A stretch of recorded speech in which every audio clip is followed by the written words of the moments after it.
going back to the religious history, they were traditionally Catholic, and then Protestant in the northern part of the Netherlands. And, so they had very religious people over the years, but in the last generation or so, religion is just it's just not popular, you could say. I mean, it's more complicated than that, but people don't really go. The older people go, and a few of the more zealous types.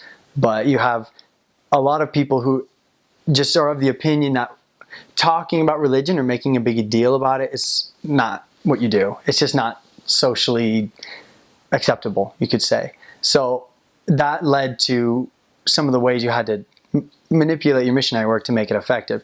You quickly learn that if you go to a door for a door contact and you ring on it and you start out saying, we're representatives of Jesus Christ, they don't want to talk to you. Not because there's not many of them who like Jesus Christ, but because they don't want people, forcing their religion on them. They've had the Jehovah's Witness is pretty prevalent in that country, and they've done a lot of missionary work, and a lot of people are against that type of door-to-door type of sharing of gospel. So you had to try to catch something that was interesting or a different angle. I've seen missionaries get really creative to varying degrees of successfulness, but you had to try to make it as effective as you could without using certain taboo words that would associate you with extremists, I guess you could say. As far as church size, you talked about that as well. There's 4 stakes in Belgium, and then in the Netherlands, and then one of the stakes is halfway in the Netherlands, halfway in Belgium. And it's been, over the last decade or so, the church hasn't done very well. It's gone down a little bit in numbers and activity, especially. Pretty much almost every single ward I served in, I'd say at least half of the ward list was inactive or had moved away. But lately, the last few years, it's been improving. The last little while, it has been improving. We've had a lot more missionaries that came in.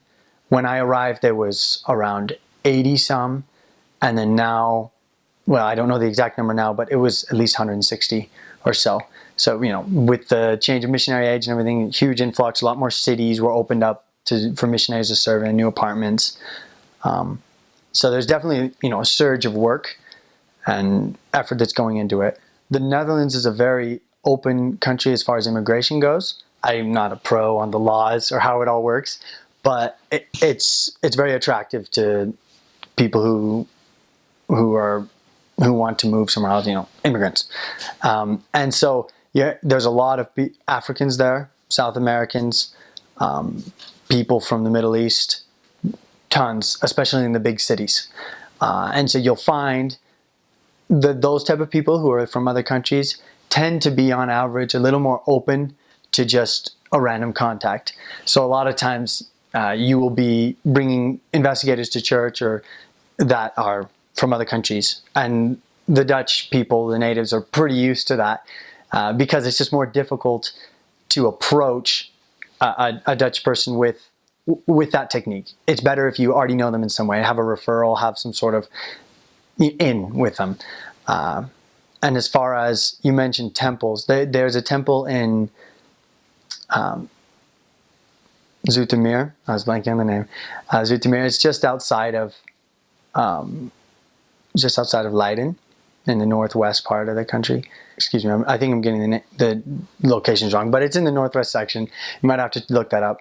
But it's they built a little while ago, and it services all of the Netherlands and then the north half of Belgium, because that's the Dutch-speaking area.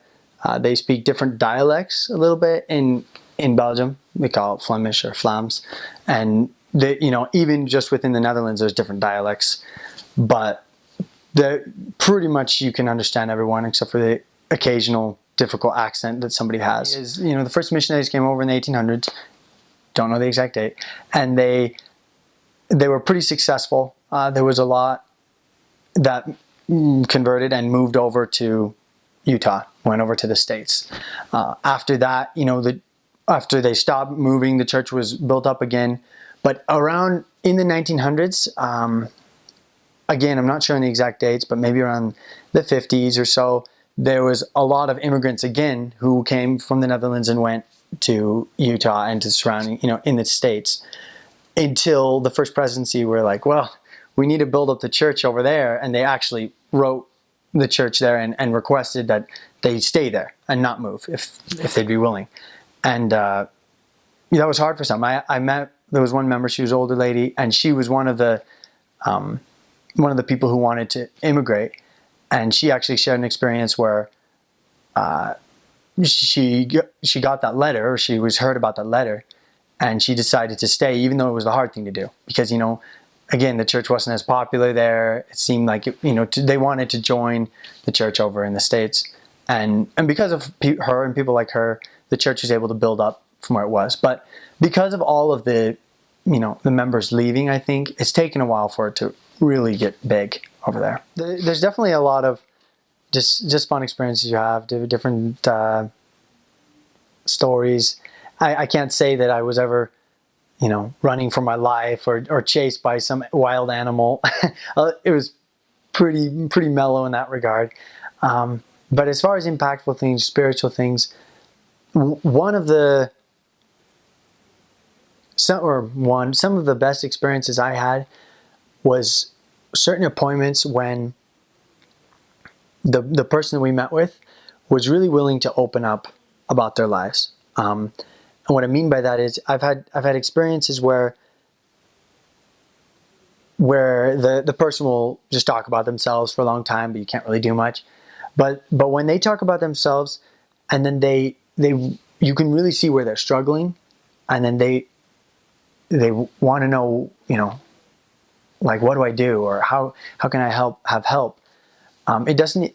A lot of those times, actually, the person wasn't even willing to go further with the lessons, or it never worked out to go further. But what made the difference to me, or what made it stand out, was the fact that I was able to get a glimpse into their life. I was able to understand what they were going through, and me and my companion, we were able to maybe offer some light, some ideas from the truth or from the experiences that we know, and we're able to share that with them.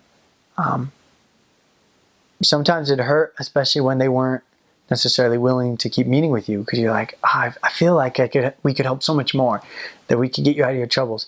But I saw it as not only a chance to help them, but a privilege for me to be able to just see these experiences from these people. And you can see how, good or bad choices can make such a big difference in your life. And it would just reinforce things that I knew to be true from these experiences. It's so hard to, quantify and name each one. Like, I know this is true because of this experience. And, I guess that's what a journal is for. I'm not super good at journal. And I have a few of those, but I did make a note of the things that I felt to be true because of the chances I had to see a certain principle at play in somebody's life. There was that's something about the Netherlands in specific. Learning another language, it was difficult at first to really feel connected because there's kind of that wall. You don't necessarily understand all they're saying, and you can't convey all you feel. The longer you are able to stay there and stick with it, I feel like especially the Spirit really helps you. At least it helped me to get more out of what they said. Still often what I said was, me saying things was difficult, but I felt like I was really able to understand and get the feeling of what they were trying to convey. And I feel like that was a gift from the Spirit. And I think people who all over the place who had to learn another language for their mission can identify with that, where you can just really see the Spirit at play helping you to understand where they're coming from. And sometimes it doesn't even mean that you can do much about it. But sometimes it's enough for that person to say it out loud. And it just gets them thinking about their own life and their own relationship with God, with Christ. And that to me is what we're called to do, as much as we can, to awaken that